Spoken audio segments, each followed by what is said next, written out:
Have you ever watched a poker hand so outrageous that you could almost feel your pulse pounding, even though you weren't the one risking it all? I'm talking about those moments when someone stares down a pro, shoves in every last chip with nothing but a gut feeling, and somehow rewrites poker history. Today, I'm taking you inside 5 of the most insane poker hands ever played. Bluffs, full houses, and heart-stopping hero calls. These moments have everything. Which one do you think is the most unforgettable? I can still remember the look in Tony G's eyes when he decided to bet in the dark. He didn't even wait to see the flop. He just fired out chips like he already knew he owned the table. That's classic Tony. Loud, unpredictable, aggressive. But this wasn't just entertainment. This was calculated chaos. Across from him sat Vanessa Russo, calm, focused, locked in. She looked down at pocket aces, the kind of hand that gives you a silent surge of adrenaline. She didn't react. No smile, no blink, just a quiet call. The table tightened. Everyone knew something big was coming. Then came the flop. 2 low cards and a 10. No real danger unless Tony hit 2 pair, out of nowhere. It was a bizarre twist. He grinned, leaned forward, and tossed out another bet without hesitation. He looked like a man who'd already decided the hand was his. Vanessa didn't flinch. She raised. Small, measured, like someone testing the water.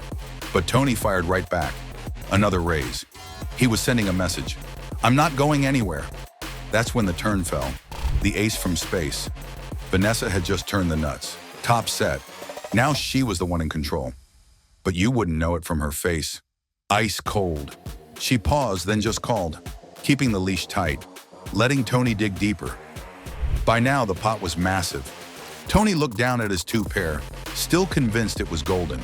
And that's what makes this hand so brutal. Because when the river hit, it didn't change anything. No flush, no straight, just a blank. Tony shoved. Not even a small bet.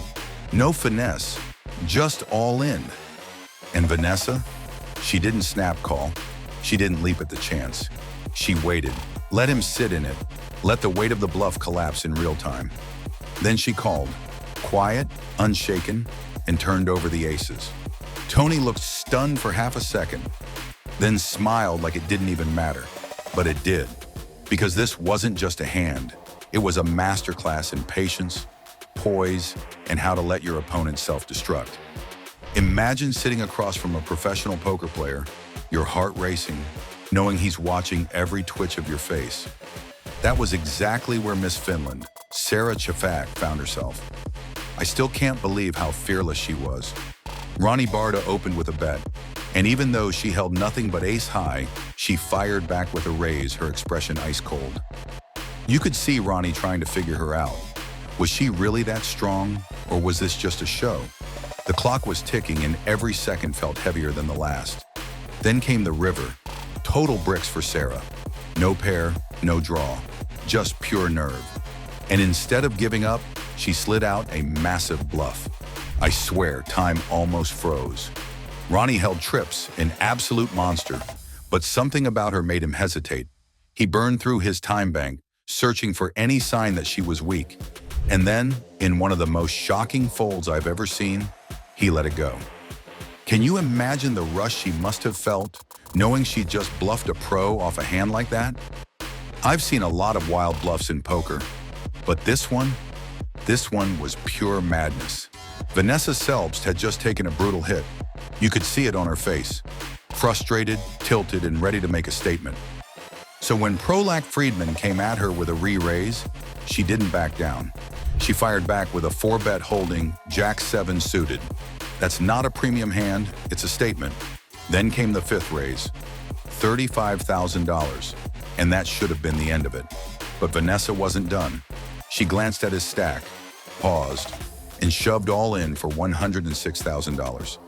That's a 6-bet bluff, with absolutely nothing behind it. And he snapped her off. Pocket aces, no drama, just cold domination. They agreed to run the board 3 times, and not once did her hand improve.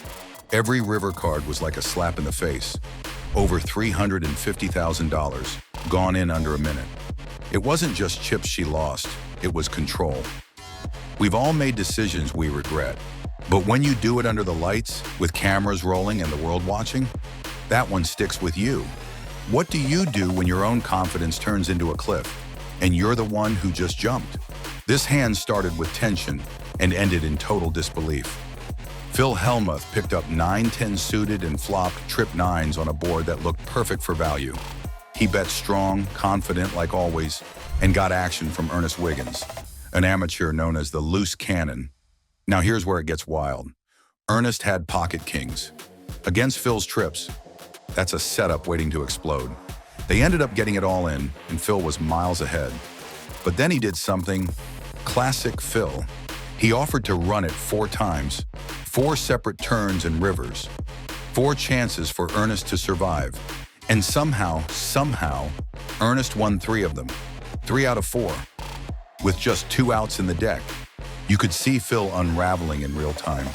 The frustration, the disbelief. Tony G, sitting at the table, couldn't resist throwing jabs. "What a slow roll," someone muttered. And honestly, they weren't wrong. This wasn't just a poker hand. It was ego versus fate. And fate was in Ernest's corner. Have you ever seen someone lose with the best hand over and over again? Hand 5, script. There's running hot, and then there's flopping quads at a final table. Benny Spindler looked down at pocket 6s. Nothing flashy, just a solid little pair.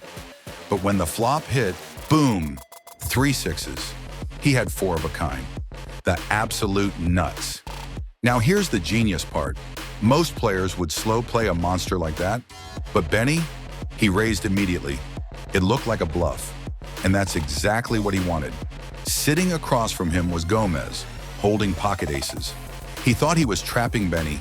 He thought he was in control. The trap was already set. He just didn't know it.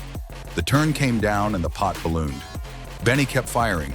Gomez played along, still convinced he had the upper hand. And then, it happened. Gomez shoved all in for over 2 million chips. Benny instantly called and turned over the quads. Game over. Gomez couldn't believe it. It wasn't just a bad beat. It was a perfectly laid trap. He was eliminated on the spot, and Benny walked away with a mountain of chips and one of the most satisfying hands ever caught on camera. How often do you get to play a hand like that and actually get paid for it?